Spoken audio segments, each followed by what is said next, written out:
Ikapitong Kabanata. Malaya na tayo sa kautusan.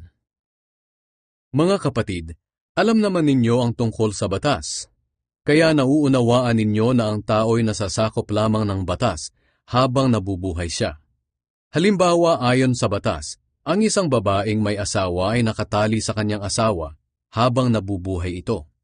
Pero kung namatay na ang kanyang asawa, malaya na siya sa batas tungkol sa mga mag-asawa. Kaya kung makikisama siya sa ibang lalaki habang buhay pa ang kanyang asawa, nagkakasala siya ng pangangalo niya. Pero kung patay na ang kanyang asawa, malaya na siya sa batas tungkol sa mga mag-asawa. At kung mag-asawa man siyang muli, hindi siya nagkakasala ng pangangalo niya. Ganyan din ang nangyari sa inyo, mga kapatid. Malaya na kayo sa kautusan sa pamamagitan ng pagkamatay ni Kristo. Muli siyang nabuhay at kayo'y pinag-isa sa Kanya para maging kapaki-pakinabang sa paglilingkod sa Diyos. Noong namumuhay pa tayo sa dati nating pagkatao, ang masamang pagnanasa ang nagahari sa ating katawan at pinukaw pa ng kautusan, kaya gumawa tayo ng mga bagay na nakapagdudulot ng kamatayan. Pero ngayon ay malaya na tayo sa kautusan, dahil namatay na tayo sa kautusang ito na dating umalipin sa atin. Ang ating paglilingkod ngayon sa Diyos ay hindi na ayon sa dating buhay na dulot ng kautusan, kundi sa bagong buhay na dulot ng banal na Espiritu. Ang kautusan at ang kasalanan. Ang ibig ko bang sabihin ay masama ang kautusan? Aba, hindi. Sapagkat kung walang kautusan, hindi ko malalaman kung ano ang kasalanan. Halimbawa, kung hindi sinabi ng kautusang, huwag kang maging sakim, hindi ko sana nalaman na masama pala ang pagiging sakim.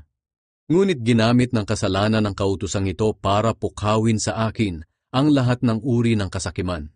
Sapagkat kung walang kautusan, walang kapangyarihan ng kasalanan. Noong una nabuhay ako ng walang kautusan, pero nang malaman ko ang kautusan, nalaman kong ako pala'y makasalanan at nahatulan na ng kamatayan. Kaya ang kautusan na dapat sana'y magbibigay ng buhay ang siya pang nagdulot sa akin ng kamatayan, sapagkat ginamit ng kasalanan ng kautusan para dayain ako. At dahil dito nahatulan ako ng kamatayan, dahil hindi ko masunod ang kautusan. Pero sa kabila nito, banal pa rin ang kautusan. Ang bawat utos nito ay banal, matuwid, at mabuti. Nangangahulugan ba na ang mabuting bagay pa ang siyang nagdulot sa akin ng kamatayan? Aba, hindi. Ang kasalanan ang siyang nagdulot nito. Ginamit ng kasalanan ng kautusan na isang mabuting bagay para ako'y mahatulan ng kamatayan. At dahil dito nalaman ko kung gaano talaga kasama ang kasalanan. Ang kaguluhan sa puso ng tao. Alam natin na ang kautusan ay mula sa banal na Espiritu. Pero makamundo ako at alipin ng kasalanan. Hindi ko maintindihan ang aking sarili. Dahil ang mabubuting bagay na gusto kong gawin ay hindi ko magawa. Pero ang mga bagay na ayaw kong gawin ang siya kong ginagawa. At kung ayaw ko ang mga ginagawa kong masama, ibig sabihin nito'y sumasang-ayon ako na tama nga ang sinasabi ng kautusan. Kaya hindi talaga ako ang gumagawa ng masama, kundi ang kasalanang likas sa akin. Alam kong walang mabuti sa akin. Ang tinutukoy ko ay ang makasalanan kong pagkatao.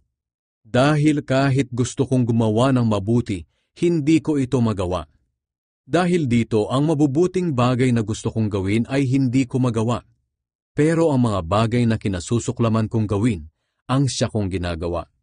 Kung ginagawa ko man ang ayaw kong gawin, hindi na ako ang talagang gumagawa nito, kundi ang kasalanang likas sa akin. Ito ang natuklasan ko tungkol sa aking sarili. Kung ibig kong gumawa ng mabuti, hinahadlangan ako ng kasamaang likas sa akin. Sa kaibuturan ng aking puso nalulugod ako sa kautusan ng Diyos. Pero may napapansin akong ibang kapangyarihan na kumikilo sa aking pagkatao, na sumasalungat sa pagsunod ko sa kautusan na alam ko. Dahil dito naging alipin ako ng kapangyarihan ng kasalanang likas sa aking pagkatao. Kawawa naman ako. Sino ang magliligtas sa akin sa makasalanan kong pagkatao na nagdudulot sa akin ng kamatayan? Salamat sa Diyos, Siya ang magliligtas sa akin sa pamamagitan ni Hesukristo na ating Panginoon. Ito ang aking kalagayan. Ang kaisipan ko ay nagpapasakop sa kautusan ng Diyos, pero ang aking makasalanang pagkatao ay nagpapasakop sa kapangyarihan ng kasalanan.